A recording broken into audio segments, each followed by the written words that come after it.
नंदुरबार जिल्ह्यामधील नवापूर परिसरामध्ये पुन्हा एकदा बर्ड फ्लूनं डोकं वर काढलंय। H5N1 विषाणूचा संसर्ग आढळल्यानंतर प्रशासनानं तातडीनं ॲक्शन घेतलेली आहे। 3 पोल्ट्री फार्मचे अहवाल पॉझिटिव्ह आल्यानंतर तब्बल 1,40,000 कोंबड्यांच्या कलिंग प्रक्रियेला सुरुवात झाली आहे। यासोबतच लाखो अंडी देखील नष्ट केली जाणार असून त्यामुळे पोल्ट्री व्यावसायिकांना कोट्यवधींचा फटका बसण्याची शक्यता आहे। विशेष म्हणजे नवापूरमध्ये तिसऱ्यांदा बर्ड फ्लूचा प्रादुर्भाव झालेला असून 2006, 2021 आणि त्यानंतर आता 2026 मध्ये पुन्हा संसर्ग आढळल्यामुळे प्रशासनासमोर मोठं आव्हान उभं टाकलंय। उत्तर महाराष्ट्रातील सर्वात मोठा पोल्ट्री हब म्हणून नवापूरची ओळख आहे आणि गेल्या 19 वर्षात तिसऱ्यांदा नवापूरच्या या पोल्ट्री हबमध्ये बर्ड फ्लूचा शिरकाव झालेला आहे।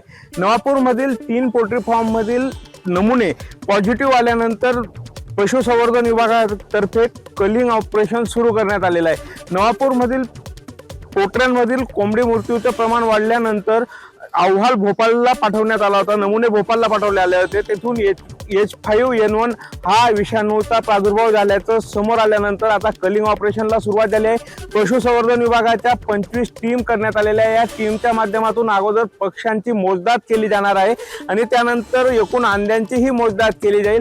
कलिंग ऑपरेशन सुरू झाले असून कलिंग ऑपरेशनसाठी 25 टीम आहेत। अजूनही काही पथकं बाहेरील जिल्ह्यातून मागवले जाणार आहेत। एकूणच कलिंग ऑपरेशन हे 6 ते 7 दिवस सुरू राहणार असून जवळपास 1 किलोमीटरच्या रेडियसमधून 7 पोल्ट्री फार्ममधील 1,40,000 पेक्षा अधिक कोंबड्यांचं कलिंग केलं जाणार आहे आणि जवळपास तितकेच अंडे ही नष्ट केले जाणार आहेत।